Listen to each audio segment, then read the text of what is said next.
बिहार का चुनावी मौसम चढ़ चुका है और हर दल अपनी पूरी ताकत मैदान में झोंक चुका है।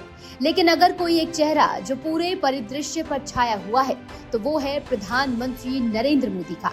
इस साल यानी 2025 में अकेले 7 दौरे, हर दौरे पर हजारों करोड़ की घोषणाएं और मंच से लालटेन युग की याद ताजा करते भाषण। साफ है कि मिशन बिहार की स्क्रिप्ट दिल्ली में नहीं ग्राउंड पर लिखी जा रही है। लेकिन सवाल है, क्या ये असली विकास है या चुनावी चमत्कार? 2025 की राजनीति में अगर कोई एक राज्य सबसे ज्यादा चर्चा में है तो वो बिहार है। आज गया जी की धरती पर प्रधानमंत्री नरेंद्र मोदी का आगमन केवल एक प्रशासनिक दौरा नहीं था, ये एक राजनीतिक संदेश था। विकास के नाम पर जन विश्वास की पुनर्प्राप्ति और लालटेन युग के विरुद्ध एक निर्णायक चेतावनी। लगभग 13,000 करोड़ रुपए की परियोजनाओं के उद्घाटन और शिलान्यास के साथ प्रधानमंत्री नरेंद्र मोदी ने न सिर्फ बिहार की धरती पर योजना का पत्थर रखा, बल्कि सियासी जमीन पर 2025 की लड़ाई का घोष भी कर दिया। आज उद्घाटन हुए प्रोजेक्ट्स में 6 लेन गंगा पुल, Buxar thermal power plant, Munger की सीवरेज योजना, मोखामा सिमरिया का गंगा ब्रिज और मुजफ्फरनगर के होमी भाभा कैंसर अस्पताल जैसी परियोजनाएं शामिल थी। हर प्रोजेक्ट न सिर्फ इंफ्रास्ट्रक्चर को मजबूत करेगा, बल्कि स्थानीय जनता को सीधा लाभ पहुंचाएगा। लेकिन इसके साथ ही प्रधानमंत्री नरेंद्र मोदी का भाषण भावनाओं की उस चिंगारी को भी हवा देता रहा, जिसे बिहार की राजनीति में बार बार दोहराया गया है और साथ ही विपक्ष पर भी जमकर निशाना साधा। साथियों, बिहार के लोगों को आरजेडी और उनके साथी सिर्फ अपना वोट बैंक मानते हैं। उन्हें गरीब के सुख दुख, गरीब के मान सम्मान से कोई मतलब नहीं है। आपको याद होगा, कांग्रेस के एक मुख्यमंत्री ने मंच से कह दिया था कि अपने राज्य में बिहार के लोगों को घुसने नहीं देंगे। बिहार के लोगों से कांग्रेस की इतनी नफरत, बिहार के लोगों के प्रति इतनी घृणा, और कोई भूल नहीं सकता। कांग्रेस का बिहार के लोगों के प्रति त्याग, जो दुर्व्यवहार देखने के बाद भी यहां आरजेडी वाले गहरी नींद में सोए पड़े थे। भाइयों बहनों, बिहार की एनडीए सरकार कांग्रेस और इंडी गठबंधन वालों के इस नफरती अभियान का जवाब दे रही है। आप याद करिए, लालटेन राज में यहां कैसी दुर्दशा थी। लालटेन राज में एक क्षेत्र लाल आतंक से जकड़ा हुआ था।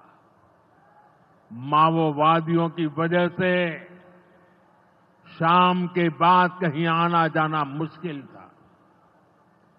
गया जी जैसे शहर लालटेन राज में अंधेरे में डूबे रहते थे। हजारों गांव ऐसे थे जहां बिजली के खंभे तक नहीं पहुंचे थे। लालटेन वालों ने पूरे बिहार के भविष्य को अंधेरे में धकेल दिया था।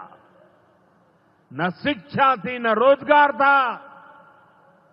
बिहार की कितनी पीढ़ियों को इन लोगों ने बिहार से पलायन के लिए मजबूर कर दिया था। और बिहार के मेरे प्यारे भाइयों और बहनों, गया जी की ये धरती अध्यात्म और शांति की धरती है। ये भगवान बुद्ध को बोध कराने वाली पावन भूमि है। गया जी की आध्यात्मिक और सांस्कृतिक विरासत बहुत प्राचीन है, बहुत समृद्ध है। यहां के लोगों की इच्छा थी कि इस नगरी को गया नहीं, गया जी कहा जाए। मैं इस निर्णय के लिए बिहार सरकार का अभिनंदन करता हूं। मुझे खुशी है कि गया जी के तेज विकास के लिए बिहार की डबल इंजन सरकार। तो वहीं मुख्यमंत्री नीतीश कुमार इस पूरे राजनीतिक परिदृश्य में खुद को अनुभवी योजनाकार के रूप में स्थापित करने की कोशिश कर रहे हैं। वो मंच से बार बार याद दिलाते हैं कि 2005 के बाद जब बिहार को एनडीए की सरकार मिली, तभी राज्य में आधारभूत संरचना का काम शुरू हुआ। शिक्षा, स्वास्थ्य, सड़क, बिजली, हर क्षेत्र में जो प्रगति दिखती है उसमें उनका योगदान अहम है। खासकर गया जी का नाम बदलने का निर्णय, पेंशन योजनाओं में वृद्धि या शहरी विकास के नए प्रस्ताव, इनके जरिए नीतीश कुमार एक भावनात्मक और प्रशासनिक संतुलन बनाना चाहते हैं। और एनडीए की सरकार आई जिसमें बीजेपी और जदयू की सरकार थी और उसके माध्यम से हम लोगों ने काम करना शुरू किया। लेकिन उसके पहले की जो सरकार थी उसका कोई काम नहीं था, सरकार से कोई काम नहीं किया गया।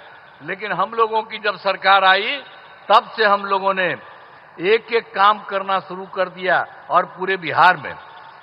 और उसके लिए बिहार के विकास में हम लोग चारों तरफ लगे हुए हैं और हर तरह से सब जगह से कानून का राज है।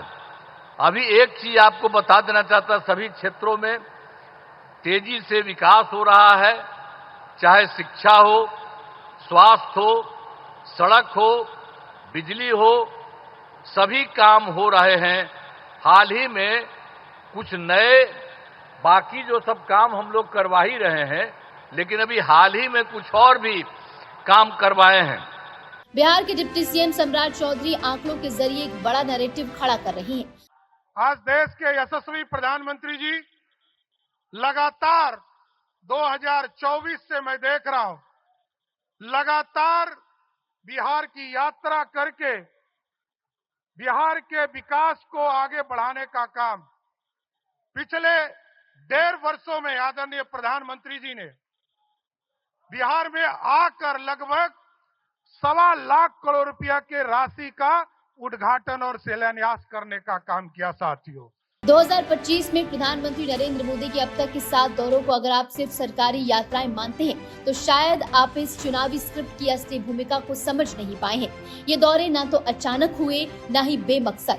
ये थे एक सुनियोजित रणनीति के तहत रखे गए पॉलिटिकल पिलर जो बिहार की सियासी इमारत को एक बार फिर बीजेपी के नक्शे में रंगने की तैयारी कर रही हैं। चलिए अब आपको प्रधानमंत्री नरेंद्र मोदी के बिहार के अहम दौरों के बारे में बताते हैं। जुलाई 2025 प्रधानमंत्री नरेंद्र मोदी 18 जुलाई को बिहार के मोतिहार पहुंचे थे।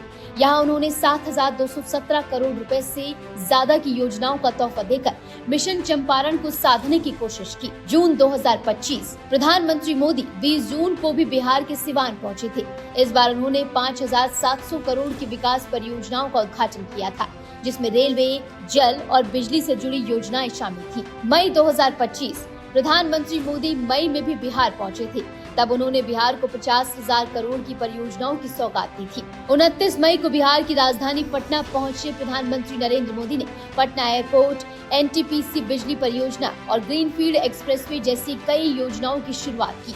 अप्रैल 2025 प्रधानमंत्री नरेंद्र मोदी ने 24 अप्रैल को बिहार के मधुबनी में राष्ट्रीय पंचायती राज दिवस के अवसर पर आयोजित कार्यक्रम में हिस्सा लिया।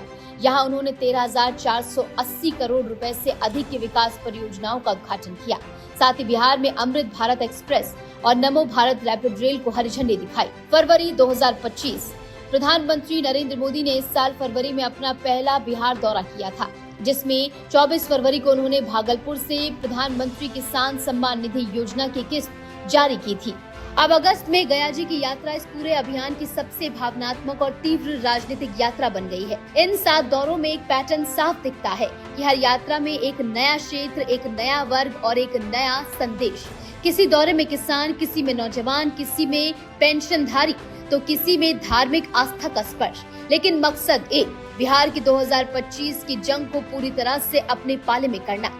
ये दौरे बिहार की जनता के लिए शायद योजनाओं की बरसात है, लेकिन सियासत के लिए ये एक मैपिंग है। हर जिले में जनमत को अपने पक्ष में लाने का एक ग्राउंड वर्क, जो शायद मतपेटी खुलने तक चलता रहेगा।